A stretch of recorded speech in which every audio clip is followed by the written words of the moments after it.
नमस्कार मेरे प्यारे बच्चों, कैसे हैं आप लोग। आज हम लोग पढ़ेंगे न्यूटन के गति के नियम पार्ट दूसरा। तो हम लोगों ने पढ़ लिया था, न्यूटन ने 3 नियम दिए हैं। न्यूटन के गति के 3 नियम है। प्रथम नियम है कि जब कोई वस्तु विरामावस्था में है तो विरामावस्था में रहेगा। यदि एक समान वेग से चल रहा है तो चलता रहेगा, ठीक। जब तक उसमें कोई बाइबल लगाकर उसकी स्थिति में परिवर्तन करने का प्रयास न किया जाए या परिवर्तन न किया जाए। दूसरा नियम यह था कि यदि कोई वस्तु मतलब किसी वस्तु पर लगाया गया बल वस्तु के द्रव्यमान और वस्तु पर बल की दिशा में उत्पन्न त्वरण के गुणनफल का बराबर होता है। तीसरा नियम था क्रिया प्रतिक्रिया का नियम। क्रिया प्रतिक्रिया का नियम यह था कि प्रत्येक क्रिया की उसके बराबर परंतु विपरीत दिशा में प्रतिक्रिया होती है।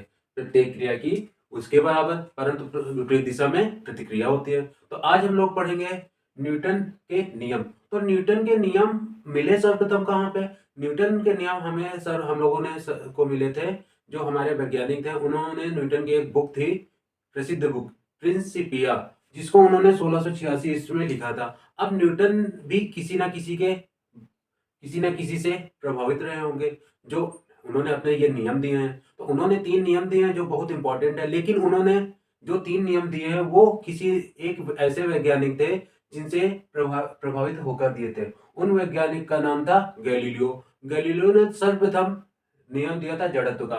तो गैलीलियो ने ये कहा देखा था कि एक तल है, क्षैतिज तल है, उस पर एक पत्थर है और वो एक अपने उससे अगर कोई तल है झुका है, अगर इस पे कोई पत्थर रखेंगे या कुछ भी ऐसी चीज रखें जो घूमने वाली होगी, अगर इस पे हम बॉल रखें तो बॉल ये चली जाएगी। अब जब तक उस पर हम आगे से कुछ करके रोकेंगे नहीं, तो जैसे तुम लोगों ने देखा होगा ढलान में साइकिल होती है, अगर ब्रेक न लगाया जाए तो वो चलती चली जाएगी। तो वही गैलीलियो ने कहा था कि यदि कोई एक क्षैतिज आनत तल है, क्षैतिज तल है, तो उसपे अगर कोई पिंड गति कर रहा है तो वो गति करता ही रहेगा जब तक उस पर कोई बाइबल लगाया ना जाए। तो उसी से प्रभावित होकर न्यूटन ने 3 नियम बना दिए। तो न्यूटन जो प्रभावित थे गैलीलियो से ही थे। तो अच्छा, गैलीलियो से एक चीज याद है कि आखिर थे कौन गैलीलियो आखिर थे कौन। इसके बारे में आप लोग कमेंट सेक्शन में हमें बताना कि गैलीलियो थे कौन। इन इन्होंने ऐसी किस चीज का आविष्कार किया था जो हमारे वैज्ञानिक दृष्टि से बहुत इंपॉर्टेंट है, ठीक। तो हाँ, अब हम आते हैं न्यूटन की गति के 3 नियम हुए। 3 नियम मैंने पिछली क्लास में बता दिया था, जिन लोगों ने वो नहीं देखा तो वो पिछले वीडियो में जाके देख लेंगे। तो अब हम लोग फिर से पढ़ेंगे न्यूटन की गति के 3 नियम और वो नियम का हमारे दैनिक जीवन में कहाँ उपयोग होता है, वो नियम की उत्पत्ति कैसे, इसके बारे में अब हम लोग पढ़ेंगे। तो पहला नियम है न्यूटन की गति का प्रथम नियम, जिसको बोलते हैं प्रथम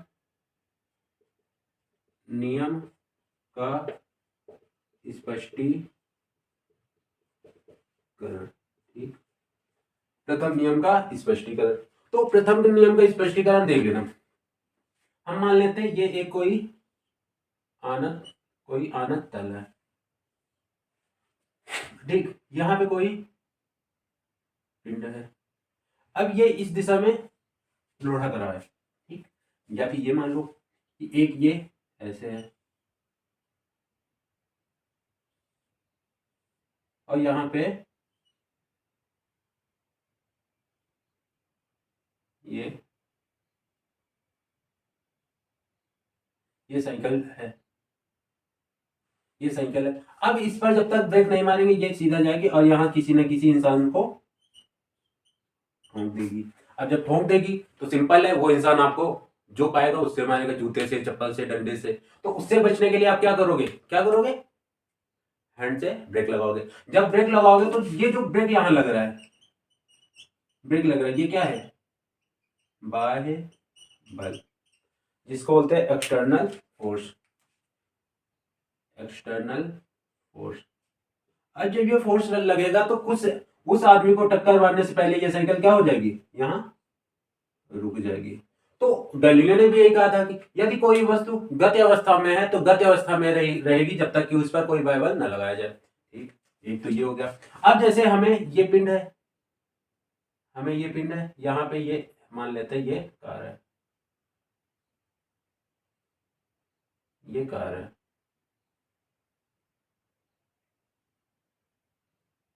ये जा रही है, ये जा रही। अब इस इधर से क्या, ये गाड़ी इधर जा रही है। अब जितना हम एक्सीलरेटर लेंगे वो उतना जाएगी। अब जैसे इस पे बल लगाना छोड़ देंगे, ये क्या होगी, अपने में पीछे चली जाएगी। ठीक, तो ये क्या है, तो गैलीलियो ने इसमें भी कहा कि यदि कोई वस्तु विरामावस्था में है तो वो विरामावस्था में रहेगी जब तक कि उस पर कोई बाह्य बल न लगाया जाए। अगर वो यहाँ पे खड़ी है, यहाँ पे कोई कार खड़ी है, इसको अगर हमें नीचे करना होगा तो इस पे बाह्य बल लगाएंगे। बाह्य बल मीन्स गियर डाल के एक्सीलरेटर दबाएंगे तब ये आगे चलेगी। जब ये आगे चलेगी तभी तो ये अपनी गति में, स्थिति में, गति में परिवर्तन करेगी। तो गैलीलियो ने यही कहा था और न्यूटन ने भी यही कहा था। न्यूटन ने भी यही कहा था, यदि कोई वस्तु विरामावस्था में है तो विरामावस्था में रहेगी, यदि एक समान गति से चल रही है तो चलती रहेगी जब तक कि उस पर कोई बाह्य बल लगाकर उसकी स्थिति में परिवर्तन न किया जाए। तो न्यूटन का जो प्रथम नियम है इसी को बोलते हैं जड़त्व का नियम, इसी को बोलते हैं जड़त्व का नियम। तो अगर कहो तो हम परिभाषा लिख देते हैं। तो परिभाषा लिखने के लिए हम देख लेते हैं। तो न्यूटन भाई साहब ने ये बोला है, यदि कोई वस्तु विरामावस्था में है तो विरामावस्था में रहेगी यदि एक समान गति से चल रही है, एक समान गति से चल रही है तो चलती रहेगी जब तक कि उस पर कोई बाह्य बल लगाकर उसकी स्थिति में परिवर्तन न किया जाए। तो न्यूटन का प्रथम नियम जो है यही है कि यदि कोई वस्तु विरामावस्था में तो विरामावस्था में रहेगी, यदि एक समान गति से चल रही है तो चलती रहेगी जब तक कि उस पर कोई बाह्य बल लगाकर उसकी स्थिति में परिवर्तन न किया जाए। ठीक, तो इसी नियम को बोलते हैं जड़त्व का नियम। तो जड़त्व का नियम क्या है, तो जड़त्व का नियम भी यही है कि वस्तु की इस प्रवृत्ति को अपनी वस्तु की ऐसी प्रवृत्ति, वस्तु की ऐसी प्रवृत्ति जो अपनी विराम अथवा गति अवस्था का विरोध करता है। हाँ, तो जड़त्व का नियम क्या है कि वस्तु की ऐसी प्रवृत्ति या ऐसी आदत या ऐसी अवस्था जो अपनी विराम अथवा गति अवस्था का विरोध करता है, क्या कहलाता है, जड़त्व कहलाता है। टाइप ऑफ जड़त्व के प्रकार, तो देख लेते हैं जड़त्व के प्रकार। जड़त्व के प्रकार, तो जड़त्व के दो प्रकार होते हैं। पहला होता है गति का जड़त्व, दूसरा होता है विराम का जड़त्व। पहला होता है गति का जड़त्व, फिर होता है विराम का जड़त्व। तो गति के जड़त्व में देख लेते हैं। तो गति के जड़त्व में देख लेते हैं, यह है कि यदि वस्तु एक समान चाल से चल रही है तो चलती रहेगी। ठीक, यदि वस्तु रुकी अथवा विराम की अवस्था में है तो, यदि वस्तु विराम की अवस्था में है तो विराम में ही रहेगी। तो गति के जड़त्व दो प्रकार के होते हैं। पहला है गति का जड़त्व, दूसरा है विराम का जड़त्व। तो गति का जड़त्व यह है कि यदि कोई वस्तु एक समान चाल से चल रही है तो चलती रहेगी जब तक कि उस पर कोई बाह्य बल क्या कार्य नहीं करेगा, बाह्य बल। इसमें भी क्या, बाह्य बल। विराम में क्या है, यदि वस्तु रुकी हुई है तो वह रुकी रहेगी या विरामावस्था में रहेगी जब तक कि उस पर कोई वायबल लगाकर उसकी स्थिति में परिवर्तन न किया जाए। ठीक, हमारा न्यूटन के गति के नियम हो गया पहला पार्ट, प्रथम नियम का स्पष्टीकरण हो गया। तो हमारे दैनिक जीवन में न्यूटन के प्रथम नियम का महत्व क्या है?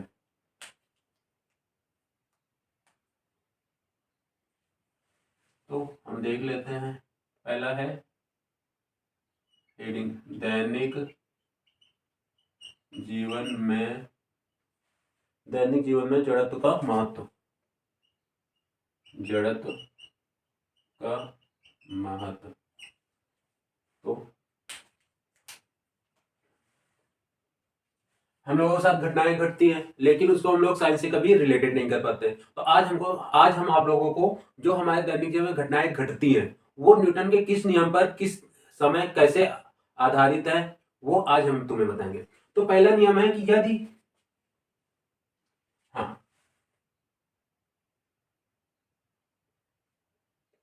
बस या ट्रेन के अचानक चलने पर यात्री पीछे की ओर क्या हो जाता है? झुक जाता है। ठीक, दूसरा, बस या ट्रेन के अचानक रुकने पर यात्री आगे की ओर झुक जाता है। ठीक बच्चों, ये घटनाएं हम लोगों के साथ जीवन में बहुत बार घटती है।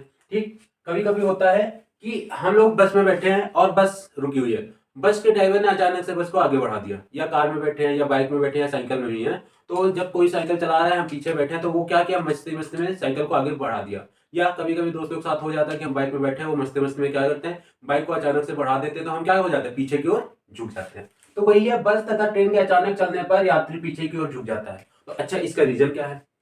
इसका रीजन सबसे बड़ा रीजन ये है कि जब हम लोग जिस गाड़ी में बैठे हैं वो गाड़ी जमीन के संपर्क में है, हम गाड़ी के संपर्क में है, गाड़ी विरामावस्था में है। ठीक, अब अचानक से गाड़ी गति में आ गई, गाड़ी जब गति में आ गई तो हम तो विरामावस्था में थे ना, तो जब अचानक से हमें झटका लगेगा तो हमारी जो शरीर है वो गति का विरोध करना चाहेगी, हमारा जो शरीर है गति का विरोध करना चाहेगी। इस वजह से हम लोग क्या हो जाते हैं, पीछे की ओर झुक जाते हैं। जो शरीर गाड़ी में टच है वो आगे बढ़ जाता है, लेकिन शरीर जो गाड़ी में नहीं टच है वो पीछे की ओर झुक जाता है। यही हो जाता है अपोजिट, जब हम बस में बैठे रहते हैं, बस चल रही है और अचानक से कोई बस के सामने आ गए तो ब्रेक मारने पर क्या होता है, हम बस के में आगे की ओर झुक जाते हैं। बहुत लोग ऐसे होते हैं जो एकदम फ्री माइंड से बैठे होते हैं, वो जाके किसी न किसी ऊपर गिर जाते हैं, या आगे सीट है तो उस पर लड़ गए या उस पर चोट भी आ जाती है। तो उसका रीजन ये है कि जब हम बस चल रही है तो हम बस में है, तो बस गति में है तो हमारा शरीर बस के टच में है तो वो भी गति की अवस्था में है। जब अचानक से रुकी है तो बस ने